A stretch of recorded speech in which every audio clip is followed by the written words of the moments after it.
গোলাঘাট নগৰৰ মাজমজিয়াৰ এখন বিদ্যালয়ৰ দুৰৱস্থা ফণীধৰ বৰদলৈ উচ্চ মাধ্যমিক বিদ্যালয়ৰ জৰাজীৰ্ণ ৰূপ বিদ্যালয়ৰ আন্তঃগাঁথনিক লৈ সমস্যা বিদ্যালয়খনৰ দিয়া কৰ্তৃপক্ষ বিদ্যালয়খনৰ তথ্যবচ অৱস্থায় উদঙাইছে শিক্ষা বিভাগৰ উন্নয়নৰ প্ৰকৃত ছবিখন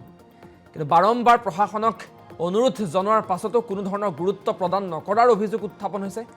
শীঘ্ৰে ব্যৱস্থা গ্ৰহণ নকৰিলে ব্যাহত হ'ব বিদ্যালয়খনৰ পাঠদান আৰু গোলাঘাটৰ পৰা আমাৰ ব্যুৰো পংকজ হাজৰিকাৰ এটা প্ৰতিবেদন এই মুহূৰ্তত আগবঢ়াইছো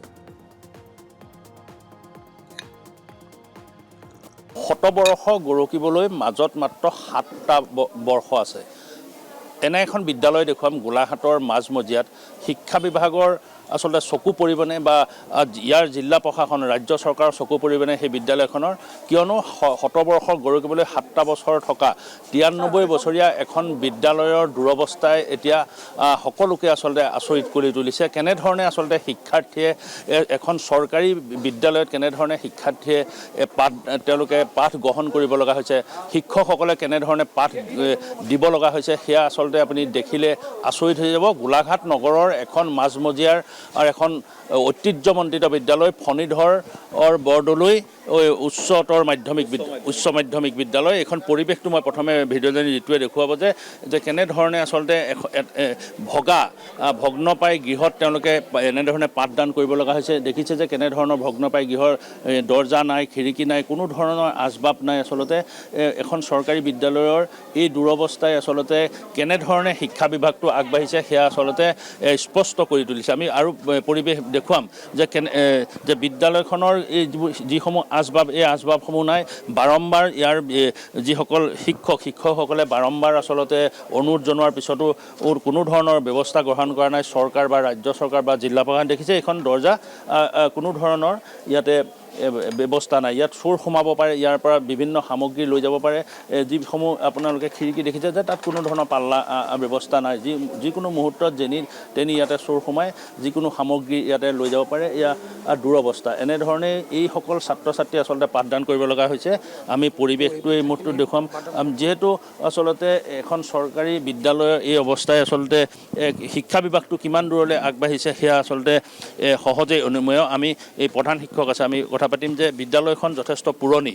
গোলাঘাটৰ এখন ঐতিহ্যমণ্ডিত বিদ্যালয় ফণীধৰ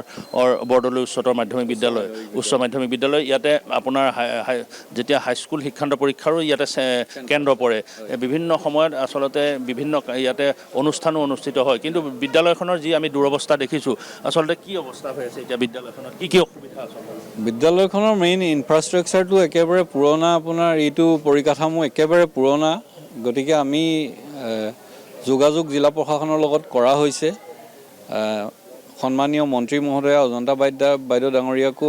ডাঙৰীয়ানীকো আমি দুবাৰকৈ লগ কৰি ইয়াৰ বিষয়ে অৱগত কৰা হৈছে আমাৰ যোৱা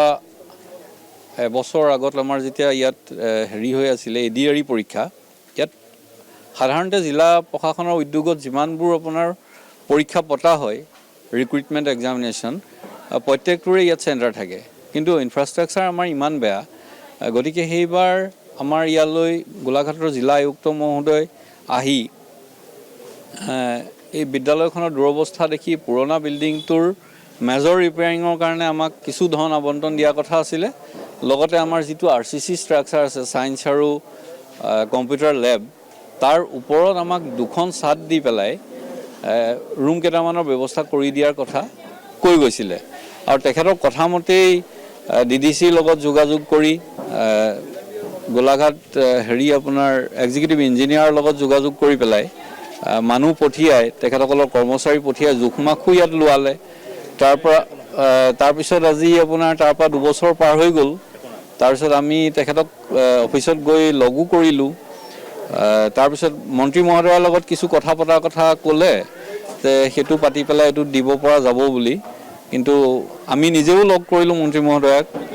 এতিয়ালৈকে কিন্তু আমি একো পোৱা নাই কিমান ষ্টুডেণ্ট আছে ইয়াত আপোনাৰ 210 ষ্টুডেণ্ট আছে এতিয়া শিক্ষক 17জন আছে এতিয়া হয় ধৰণে আচলতে এনেকুৱা ভগা হেৰিয়াত কেনেধৰণে বিদ্যালয়ত দেখা গৈছে যে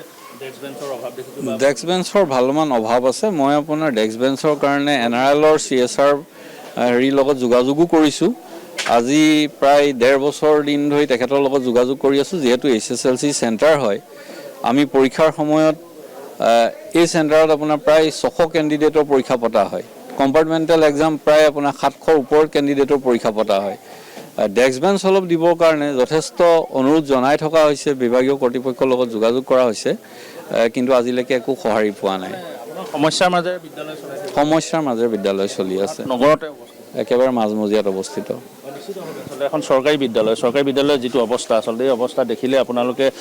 চকু কপালত উঠিব, কিয়নো ৰাজ্য চৰকাৰৰ শিক্ষা বিভাগে আচলতে যি সময়ত কৈ থাকে যে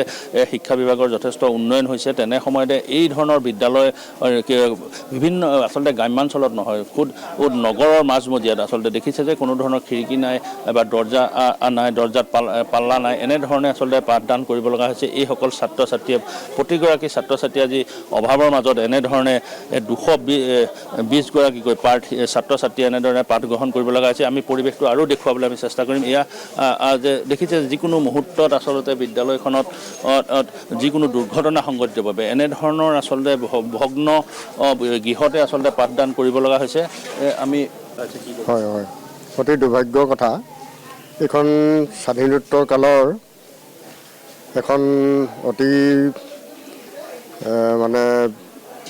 উৎকৃষ্ট শিক্ষা প্ৰদান কৰি থকা এখন বিদ্যালয়, যিটো 1932 চনতেই ফণীধৰ বৰদলৈ ডাঙৰীয়াই নিজৰ গাঁঠিৰ ধন আৰু নিজৰ শ্ৰমৰ বলত প্ৰতিষ্ঠা কৰা এই বিদ্যালয়খনে আজি শতবৰ্ষত উপনীত হৈছেহি। কিন্তু আজি পৰ্যন্ত ইয়াৰ বিদ্যালয়ৰ গৃহটো আপোনালোকে দেখিছে একেবাৰে জৰাজীৰ্ণ। বিভিন্ন সময়ত আমি চৰকাৰী অনুদান বিচাৰি